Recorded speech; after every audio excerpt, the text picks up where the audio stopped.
Let's begin. This is the Leftist and Chill one-on-one interview show.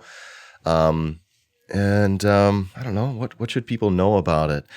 I get to chat with my friends. We get to invite people on to share their journey leftward, to talk about their life a little bit, what they're up to, and then of course we have a little bit of advice time, like if you could share life hacks or about your life, or maybe things that could help push people left. I don't know. And then lastly, we have the Inquisition. I have a series of questions, and what I'll do is drop the most recent version of the format. I just want to make sure you have that, and I'll drop that in the Skype chat as well if you want to take a peek at that. And follow along as we go. Maria, we've invited you here in the spirit of building lefty unity, power, and strength. And in that same spirit, thank you very much for joining me. Thank you for being willing to share your story and everything else. What I'd love to begin with really quickly is if you could just sort of give yourself the big shout out, where you are and what you do.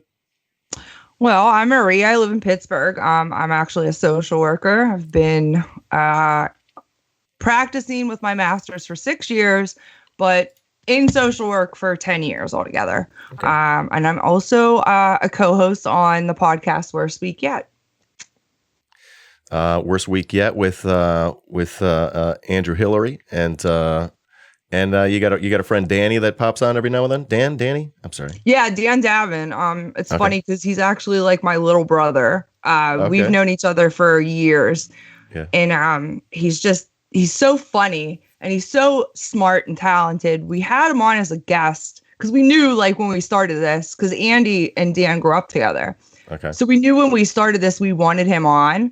But it just ended up that he just worked so well with the two of us that we were like, we got to get him on as a co-host. So he's on usually every Sunday, but he's in college right now. He's trying to finish up. So we've been getting on his shit about taking off to study. Like, how dare you try to make your life better? What? Who does that, right? That's absolutely, exactly. I don't get that. Where can folks find you on the social media? Looks like Sandernista412. Right? Yep. That's my Twitter. It's not a professional Twitter or anything. Obviously, a lot of it is just like my thoughts that go in my head.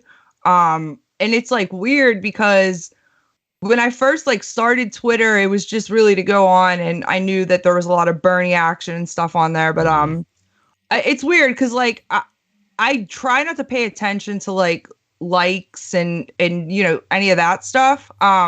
Cause I don't do it for that. It's just me saying my thoughts. And if people think it's funny, that's cool. If I'm teaching somebody something about whatever, juvenile justice or whatever, that's cool. But I just try to, I'm on Twitter, that's my big social media. So I think you're great on Twitter. Y'all should be following the Sandernista 412. And of course the Sandernistas references this group of where were they in South America, and I remember looking it up at one point, but now I'm forgetting. You know what? I am literally I couldn't tell you. But it was love it. But the reason I did it because it was a play. I didn't know how left Twitter worked. I didn't know how any of that. Because I had used Twitter years ago when I was doing helping throw rap shows and stuff. But the Sandernista just came from this mixture of one, Bernie Sanders. And two, the Clash album, Sandinista, because of the Sandinistan government and stuff. So it was a play on those three things. And then 412, of course, because I got to shout out the best city in the country. Pittsburgh. Wait, where is Pittsburgh is 412? Okay, I didn't know that. I should know better. I'll know next time. I will know better. Now you know. Pittsburgh love, right? So that's funny. I like that. What I'd love to ask about next is, just topically, what's on your mind, what's grinding your gears these days.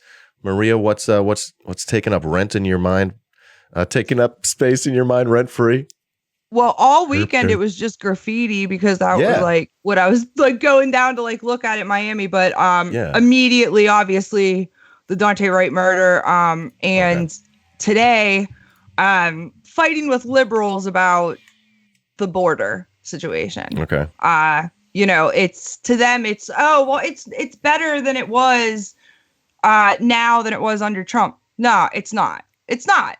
And when it comes to kids, everybody knows. Like, I'm pretty chill on Twitter. I'll make fun of like blue check people and whatever, but like, and I'm nice to everyone. I don't get involved in like drama.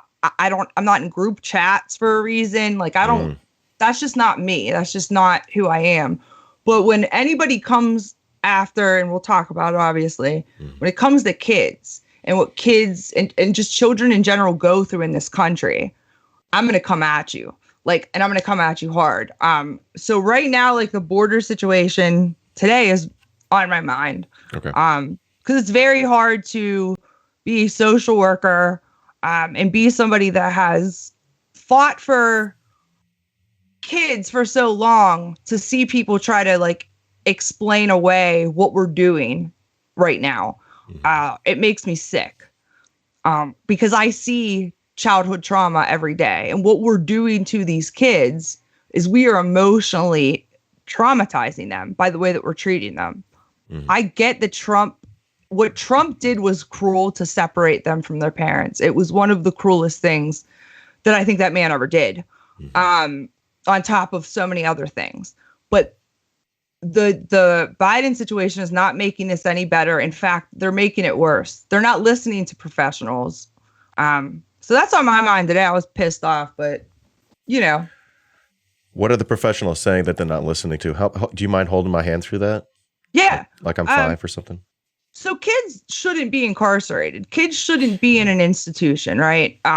Residential facilities with a group of children should be of last resort. You shouldn't be removing a child from a home, right? Now, at this point, they're removed, right? They're in our country. There are, because the system is moving away from what we call congregate care, meaning a child out of the home in a facility. We're moving away from that. We're going to more community centers and teaching foster parents and adoptive parents how to deal with these issues, right? So they were told we have multiple facilities around the country that are empty, that are not being used, that have beds, that have gyms, that have schools, that have all of that. They were told by professionals that these are where the kids should be. There should not be 40 kids in an area, in a small area. When you have a group of children together, children that have been traumatized, right? They're going to do things that are scary, really scary. So you're seeing sexual assaults in these facilities. You're seeing kids have these, and it's a traumatic reaction to what is happening. It's not these children's fault that they're going to engage in these behaviors. And I also don't think that, look, they were going to be traumatized anyways, right? Because they're away from their families. And we were going to have to deal with that at the end of the day. But we're making it worse. This is inhuman. They're sleeping in shifts. Like, everybody knows when you're thrown off your routine as adults, it fucks you up. What does that do to a kid that's already in fear mode? Like, these kids we all have that fight, flight, or freeze stress response. These kids are in that 24/7, and we're not doing anything to make it better. It's absolutely disheartening because like there's this like part of you like, this isn't America, this isn't us, but it's very much us because it's happening and we can't seem to fucking stop it. And yep, this has been us. This has been us for years, for centuries. I mean, we started the first juvenile court in 1899, I want to say, and that was in Cook County, Illinois. But at the end of the day, the pendulum keeps swinging back and forth. So it's either punishment, or they go a little bit to rehabilitation, but then it goes right back. We're seeing movement towards rehabilitation, but we still have kids being charged as adults. We still have juveniles, or we still have people that were charged as juveniles and given life without parole still sitting there serving their sentences. There's still congregate care regardless of if we're moving away from it or not. America has done this for centuries to children. This is America. This is who we are. Yep, absolutely. Deeply depressing. Yeah. Well, Maria, I appreciate you sharing that with us, and I want you to consider yourself our correspondent in all of your expertises, be it juvenile justice and anything related. I would love to have you back on sometime to go even more into depth into what we're chatting about right now. Sounds good? Oh, absolutely. Cool. Absolutely. Thank you. That's a very, it's always weird to hear the word expert and expertise. Like when I first became one, it was like, oh yeah, I'm an expert. But the more that I go through, being a clinical therapist and all of that, you learn. So you can't, I know like more than the average person about this stuff, but like I'm constantly learning. You know what I mean? But it makes me feel good that you do feel like, like that I can, and I will come on anytime. I love that. And I think I've mentioned this to you before, but I used to be in a Johnny Cash tribute act, and through that and through other, just media that I'd exposed myself to, I would also love one day to be able to consider myself an activist for the imprisoned So, but I obviously you bring a specific angle to the table that I appreciate very much, and so I'm really looking forward to having more and more chats about that down the road. In terms of this interview, we're going to go ahead and dig in. We can go ahead and talk more if you want to talk more in depth about current projects, professional or leftist related. If you want to talk more about your podcast, now's the time to share about that. All right, well, let's get to the serious stuff first, I guess. So right now, I'm still working as a therapist. I work with children and families. I have a specialty, again, in systems, juvenile justice, children that have been through significant trauma, and also attachment. So one of the things that we've learned over the years is attachment is so important. So when kids have had that disrupted attachment, they can have these severe behaviors that can scare parents. So I've worked with kids who have been in adoptive homes, but have been what they call disrupted, where the adoptive parents can no longer take care of that child due to the significant trauma. So I do that. I am working with a law center on a case against solitary confinement and use of force. I'm looking at how PTSD plays a role in what this particular client needs in terms of therapy for the rest of her life. And I also am starting to do some things. There's an organization called Troubled. They have a podcast as well, and they're doing a lot of stuff when it comes to the troubled teen industry, which is basically you're putting kids in was basically a system where you could pay them to fix your troubled teen, right? They would charge parents thousands and thousands of dollars, but they weren't doing any therapy. They were abusing them. Paris Hilton came out, I think it was like 6 months ago, and talked about her experience. So I've been trying to help them out, just sharing their stuff, and I'm excited to kind of do some more work with them. They're doing a lot of stuff. Cornelius Frederick was killed at a placement in Michigan at Lakeside Academy, which has been closed. So they're doing great. They're doing great work. So I've been chatting with them a little bit. On the fun side, though, sure. Worst week yet. So, I'm not a podcaster, and I tell people that all the time. I think it's fun. I look at this as I'm having fun with my friends. Andrew and Dan are like my brothers. Yeah. I love them. Like we're just like kind of a family. But I think what's cool is us bringing on like a lot of people from the left that we just think are interesting. That we know from Twitter. Like, well, oh, all right. Like, we had Kenzo on. We've had Cole James Cash on. We had the guy from U6, Max. Yep. Max is so dope, dude. Yeah. He's so funny. But it's like we don't really interview anyone. We just talk about the news.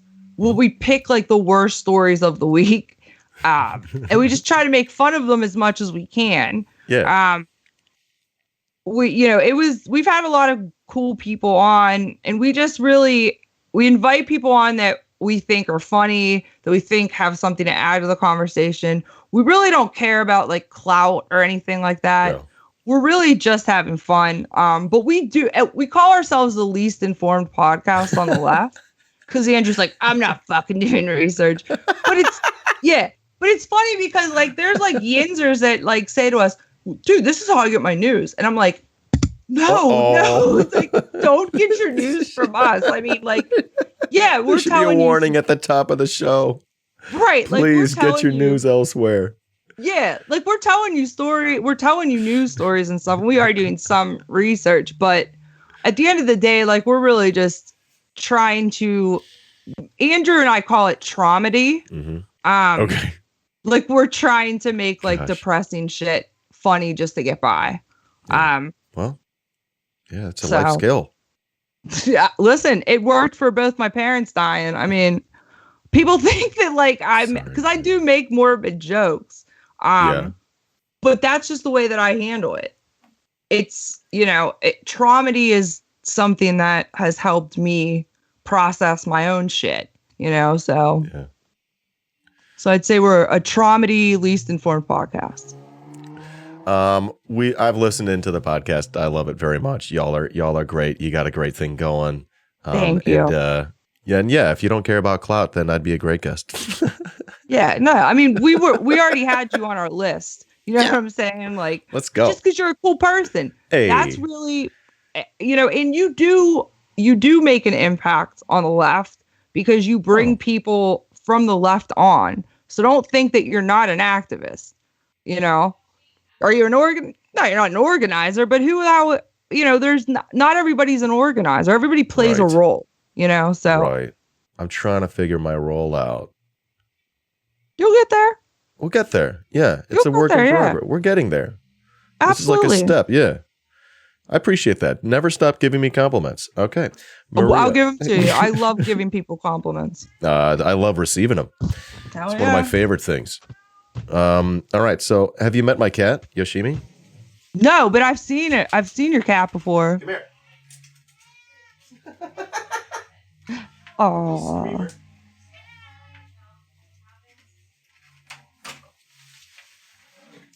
She's also very chatty. What's this is up? Yoshimi. Hi, Yoshimi. Oh. Hi. Say some words. She'll say something. That was very profound. She's very chatty, except for right now, of course. Right. There she is. I love you. My cat's sitting right here, but she'll run as soon as I try to pick her up. You got a little fur baby? Lazy. Yeah, I got two. I got a dog and a cat. So Loca's a black cat. She's 13. She's real playful, real friendly. And Bowie is going to be 4. He's a rescue. I rescued him at 9 months. He's a chug. So he's a chug? Yeah, he's a Chihuahua pug. Very weird combination, but he's very cute, but he's very needy at times, and but he's hilarious, Yeah. So those are my two fur babies. Is this your puppo right here? Hold on. Oh my gosh. That's Bobo's. Oh my gosh. Hi. That's Bobby. I want to be for their friend. That's all I want. All I want to make is little friends, fur baby friends. All right, Maria. This is the Leftist and Chill podcast, and let's see how we're going to dig in. Yoshi is my boom operator as well. She has lots of opinions about where my microphone should go. That we haven't really talked about yet. Yoshi, we have to agree on these things. Okay, so we've talked a bit about about what you're up to. What I would love to talk about now is sort of what I would call a leftward bound journey. Now, you don't have to define in any way your ideology or politics. If you don't want to, you're more than welcome to, if you like. But I was wondering what helped along the way in your journey to quote unquote push you left, left enough that you've ended up on this show. Left enough that I've ended up on the show. Yeah, right here. So I was always like, I grew up as a liberal. Okay. My great grandparents had a picture of John Kennedy on their wall. Oh and they were Italian immigrants. And my great aunt was extremely into politics. She worked for Mayor Sophie Maslow for a time in Pittsburgh. So when Clinton was running, she was very, I was older. I was like 8. And I always wanted to, they used to call me ears as a kid because I always wanted to listen in. So I grew up as a liberal. I protested against Bush. I was at his second inauguration. I volunteered for Obama both times. I was vote blue no matter who. Yeah. And that was that. I started falling out of like love with politics when Obama started disappointing me. And at that point in time, I was just like, dude, I don't even care anymore. I can't do this. I'm going to focus on social work. And while I was doing that, I started noticing a lot of things of how money controls everything, right? So I'd sit in these treatment team meetings about kids that needed to be placed in facilities for mental health issues. And it was like a battle between counties and these placements of how much a kid costs, right? Because it's very expensive to institutionalize a child. And the more severe kids' behaviors are, the more money they're worth. Okay. And I've watched facilities take kids that shouldn't be there, that are too severe, but they've taken it for the money. So. Oh, wow. Yeah. What it's fuck? Super fucked up. I mean, and as somebody who worked in a facility, when you have a group of kids, right, that have similar problems, and you are able to get like they throw it like therapeutic Milo or milieu. I don't fucking know. Yeah. I hate words, but but you got a group of kids and you know what's going to happen day by day, right? You're going to have some issues here and there, but you put a kid in that's literally like attacking everybody, trying to sexually assault people, that needs to be in a different facility. You shouldn't take them, right? So I hated money, and I was just working as a social worker. So I was like just disillusioned by politics. Then I graduated with my master's in 2015, and June 5th, 2015, a boy named Khalif Browder hung himself. He was actually starting to become a juvenile justice advocate due to being in Rikers for 3 years for a stolen backpack. Right. And I think everybody's pretty familiar with that story. That did something to me that I can't explain. I was severely depressed. I couldn't eat. I couldn't sleep. I kept thinking about this kid. Yeah. And it just fucked me up so bad that I was like, I can't, so I have to do something.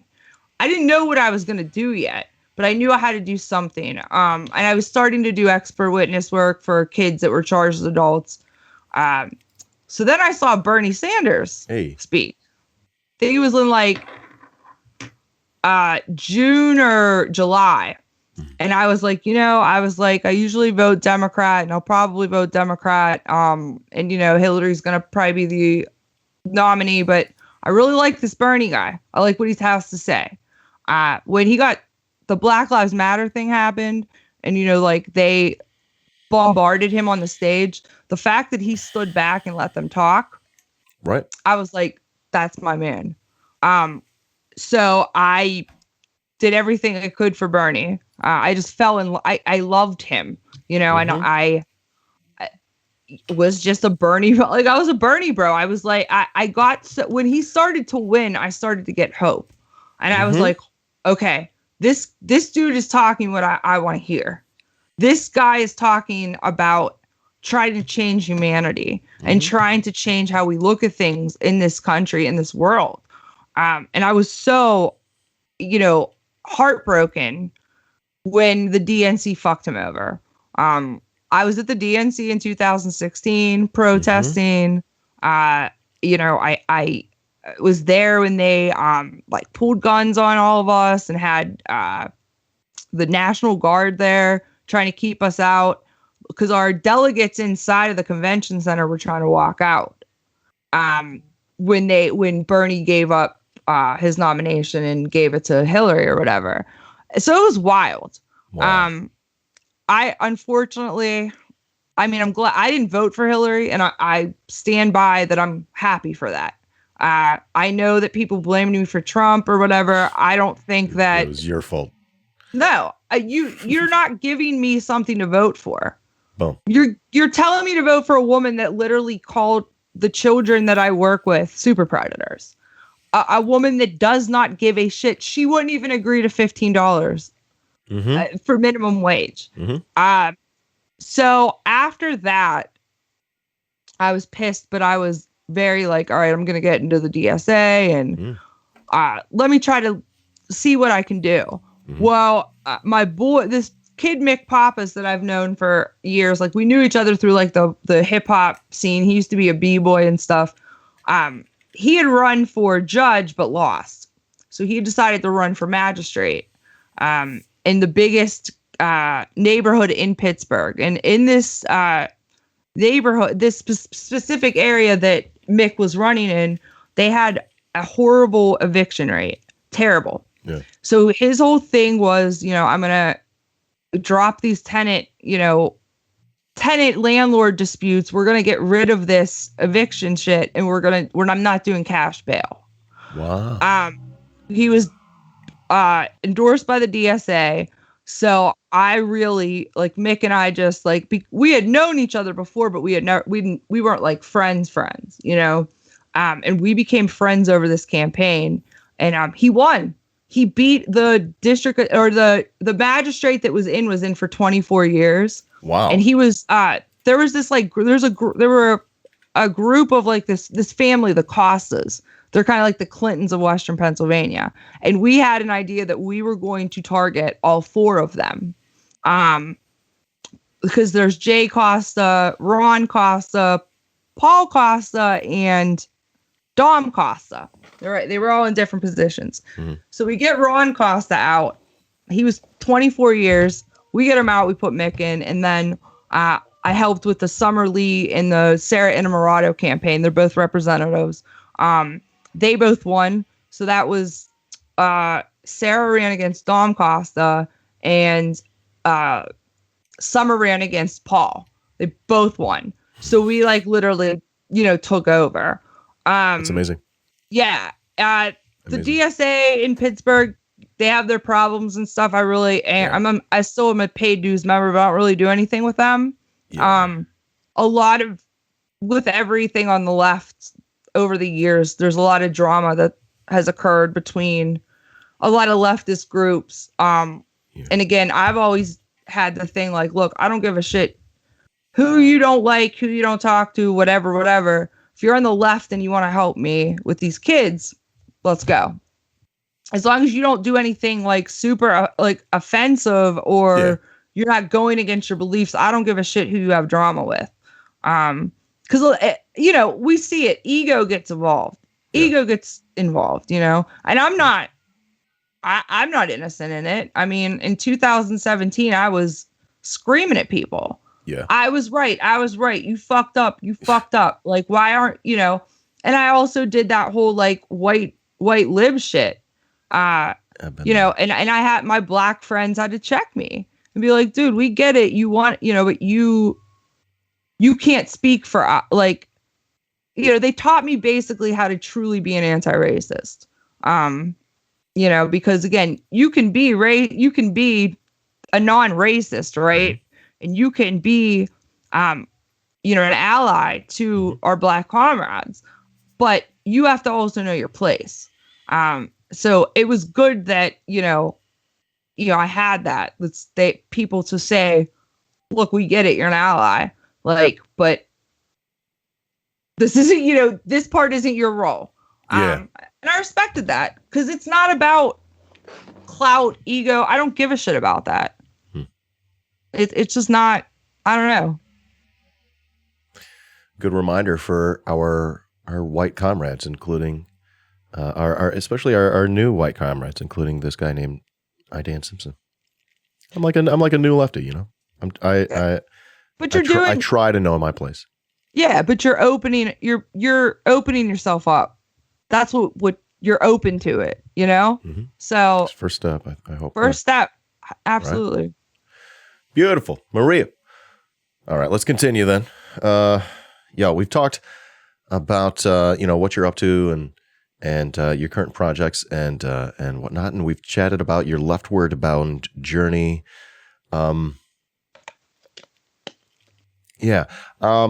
Let's synthesize those two things. If you could distill those into some helpful life tips for perhaps a younger version of yourself, if you can go back in time, but that's not possible. So I don't know. Imagine something you could share with someone in chat or watching the replay. So one thing that I would say is don't take yourself way too seriously. Yeah. Try not to criticize yourself all the time. Because it's hard not to. You're going to make mistakes. Everybody makes mistakes. That's a human experience. Don't be afraid to admit that. Or don't be afraid to admit that you don't know everything. Look, I don't know theory, right?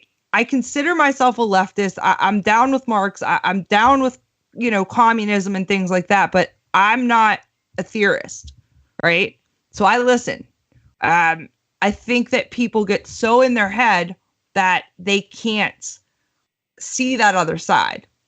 Again, I'm guilty with that with the kids, but you have to be willing to make mistakes. You have to be open to learning. And something that I really wish that I knew when I was growing up was to not do everything black and white, right? I was like a party girl when I was growing up. I was at hip hop shows. I was out 3-4 nights a week. We ran Pittsburgh, all that shit. But that was everything, and it almost took me off track. But on the other side, after I did that, I threw everything into social work and activism. But that will emotionally drain you, and it'll physically beat the shit out of you. You'll feel it. Don't throw everything into this. Take time for yourself. Don't let people make you feel guilty for that. Because you can't be good to other people if you're not good to yourself. And don't be cliquey. That clique shit is bullshit, dude. Like, don't be cliquey. Yeah, you got your group of people, there's people on Twitter that I'm closer with than I am with others. But right. It's just because I've had more conversations with them. Kenzo and I love Kenzo. Like, that's my boy. It doesn't mean that he's more important than anybody else that I'm cool with. But yeah, open yourself up. Don't be cliquey. And be easy on yourself. Be okay to make mistakes. Listen. Get uncomfortable. That's wonderful, excellent advice, Maria. Thank you for sharing that. Sort of check yourself. Don't take yourself too seriously all the fucking time. Give yourself space to, get away from it. Like, drive a wedge in between all this shit that we're trying to solve, and then also your own sanity. Like, spend some time on you. Like, watch a movie. Take a deep breath. I went to Miami. All I wanted to do was see graffiti and art. Oh, just wanted so nice. That. It was awesome. Wynwood is the shit. Beautiful art from all over the world. But you got to do that to keep yourself sane. Mm-hmm. Beautiful. All right. Well, that's some really good shit. Let's move on then to the Leftist Inquisition. This is the questionnaire, Maria. Nice. A little lighthearted, and then we'll get a little bit more introspective towards the end there. All right. First question. I don't know. Do you have a favorite word? I don't know. Yeah. I say the word dude a lot. Yeah. I Same. use it as everything, an adjective, a verb, a pronoun, like all of that. And it's sometimes it gets me, like I've had not a lot, but I've had maybe like 2 times where people are like, don't say dude, like that's not my pronoun. And I have to like Oh, explain yeah. like I'm not saying it in that Sorry. way. Like Yeah. it's just a habit. I try to curb it a lot, but I mean, I curb it when I need to be professional, but like even when I talk to the kids, I'll be like, dude, what are you doing? Like what are you doing? So I guess maybe dude. Maria, how about a least favorite word? I don't know. Okay. That's a hard question. Maybe like the word moist or something weird like that. But other than that, I can't think of anything that like really, That's fine. They're all dumb. They're all just dumb words. Yeah, They just point towards ideas. that's right. Then Maria, a favorite drug or vice or guilty pleasure or any or all? Well, I'm Yeah. definitely a medicinal and recreational user of cannabis. Cheers. It's not for everyone. A lot of people like it. Some people don't like it. It doesn't do anything for them. Totally respect it. It's changed me. And especially because I was diagnosed with PTSD after my mom passed, and it helps me with sleep.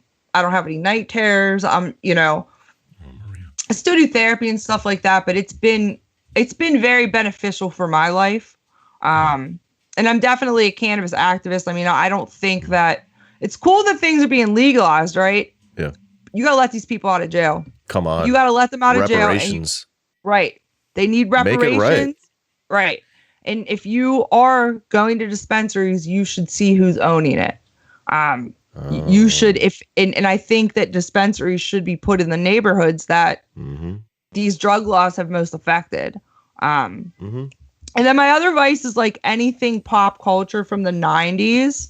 Yeah. So or like the early aughts. Like I love any VH1 celebrity show from that time. Like Flavor of Love. Oh my God, dude. I've seen that like 50. I have it on DVD. Yeah. But anything like 90s pop culture, like 90210, fucking love that show. Have every season on DVD. Like, so it's just a very weird, vice. But yeah, and then I don't know, music. If music is a vice, definitely music. I mean, yeah, beautiful, beautiful.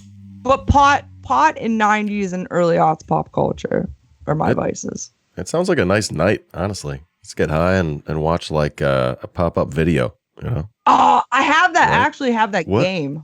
Is it a game? Yeah, there's a board game pop-up video. So I'm when not you come visit Pittsburgh, we'll play it. All right. I'll give it a shot. I'm skeptical though. You'll be fine. Maria, next is a question about your favorite sound or noise, one that you love. Bass. I love bass. Slap it up, yes? Yeah, well, any bass. So like guitar bass, bass, that's used by DJs, all that. I love bass lines. Love them. I always have. That's probably why I got so into drum and bass. All right. Definitely because hip hop. I mean, I grew up listening to R&B and hip hop, but I also listened to a lot of rock too. I was into punk for a minute. And I actually wanted to play the bass. So I bought one when I was like 19, but I couldn't play like anything besides, I think there was one Ramones song that I was able to play because it was so, easy or whatever. But no, anything bass. I love bass. That's based. That is based. That's Loving bass is based. For sure. All right, then how about one sound or noise that you hate or intensely dislike? Whatever. Well, I hate hearing Hillary Clinton. Her voice, I'm like, oh, fuck, like that bitch. Like, I gotta hear her again. like seriously, I hate her. I hate her, and I'm glad that she's never going to be president. I think it's hilarious. But yeah, I hate her. And I also hilarious. like nails on a chalkboard, Huh. or like that. You know, like the type of art that like people will scratch off, like it's like black stuff on top to like. Can't do that either.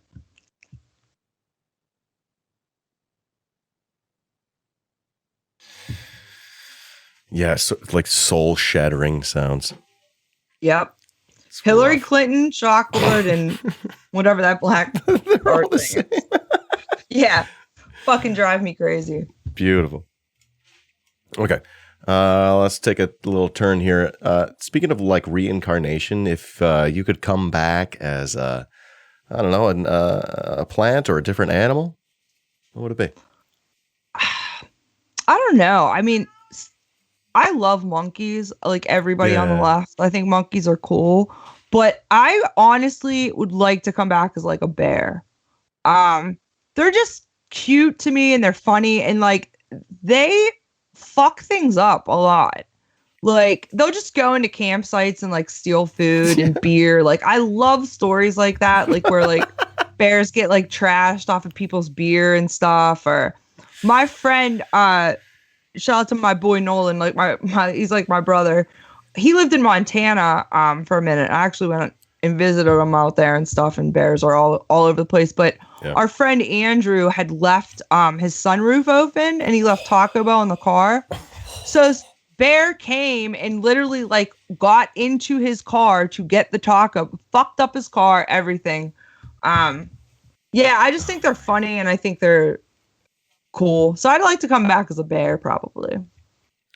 Loving it. Oh, hold on. Here's the button.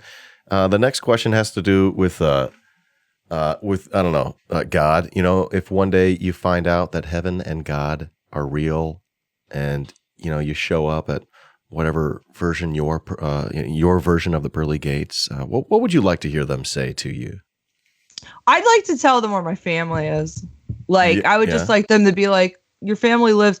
Like, I grew up Catholic, right? I'm not Catholic at all, but I would say I'm agnostic. Like, I don't know if there's something up there or not. I feel energies and stuff, but I would want God. Like, so to me, heaven is like set up where there's like neighborhoods and shit, and you can go visit people. And I would just like God to be like, oh, yo, like your grandma's living on this street, and go see your mom and dad, blah, blah, blah. And then like, you could find out where like Tupac lived or whatever. This is all in my high head. This is what I want heaven to be. I can't say you're wrong. Yeah, I want to be like, yo, where's like I'd ask to talk to like fucking Joe. No, I'd ask to talk to Joe Strummer first. I'd want to talk to him after I talk to my family. All right. Like, and just tell him like I love you and the Clash changed my life. And I'd definitely go see Old Dirty Bastard the first day. Like, you know, hit up my boy Doc that's up there, like my friends that have passed. And yeah. It's beautiful. That is beautiful. So God, if you're listening. Yeah. Oh, also, I would like a golden chair just because I'm a social worker and I do God's work. So it's only fair. Like, that's what people tell me. I don't think I do God's work. God's people work. Say that to me, but come on now. No, so no, I'm like, no. right. I'll give say me a fucking gold chair in heaven. You deserve it. Doing the Lord's work, of course. Thanks. If anyone's keeping track, it's the Lord, right? All right, so this one's a slightly different question. Imagine a leftist hero or heroes that you'd like to meet, dead or alive. Well, I've met Bernie before, but I'd like to have more of a conversation with him. Yeah, I met him in Pittsburgh. He spoke in 2016. Me, my mom, my friend Dave, and his mom went. And we were in the front row because my friend Dave's in a wheelchair. So we were in handicap. So Bernie walks, you know, he walks around and he gives everybody like handshakes. And like, I was just bawling. And he came over to me and I was like, Senator, like all I could say was, I can't wait. Like, and he gave me a hug and was like, thank you for coming. And then it was just like, I have a picture and everything. Yeah. But I'd like to talk to him more. Definitely Fred Hampton. I think that he is was one of the most intelligent people that we've had on the left. Mm-hmm. It's funny because I might get shit for this, but I'd also like to meet Bernadine Dorn from the Weather Underground. Okay. The reason for that is I know she was totally privileged and the Weather Underground fucked shit up on the left, Yeah. it wasn't the way to go, right? But Bernadine Dorn actually became a juvenile justice expert. So she's an expert in defense for juvenile lifers without life without possibility of parole. I had gotten a chance to meet her. I spoke at the National Juvenile Defenders Conference with my mentor Tiffany Sizemore, who is running for judge in Pittsburgh, by the way, and she's awesome. But Bernadine Dorn was there because she started that conference or whatever, and she was in the one part of the lobby, and I saw her, and I just bitched out, I couldn't go up to her. So yeah, did she fuck up? Did the Weather Underground, were they, bad for? Did they make major mistakes that affected our movement? Yeah, but I do think that she did turn her life around, and I just think it's awesome that she fights for kids. So yeah, but Fred Hampton definitely he is just one person I would just want to sit down with, because he just, there's something about what he did and how he was able to bring people together, and how he spoke that just astounds me. Beautiful, Maria. How about I don't know, you had the chance to meet either of these, and perhaps you could talk about what you've talked to me today, and you could share maybe more about your life if you had time. I don't know. What would you imagine they would say to you now? Who? We talked about Fred Hampton. We talked about the Weather Underground. I think you said Bernadette Dorn, either, or Bernie Sanders. Any, all. What do you think they'd mention to you? I think that they would probably tell me, to keep fighting, I guess. I think that they would probably mention something about, the one thing that I am kind of cocky about is I do have a passion for this, Yeah. So I would hope that they would see that, and I would just hope maybe for them to give me advice on how to be better at what I do, and be more cognizant of things, what are things that I'm missing as a leftist, because I'm not perfect and I'm never going to be perfect. None of us are. All you can do is grow. So I would want them to say something to me that really made me think about my own growth as a leftist whatever, just as a person in general.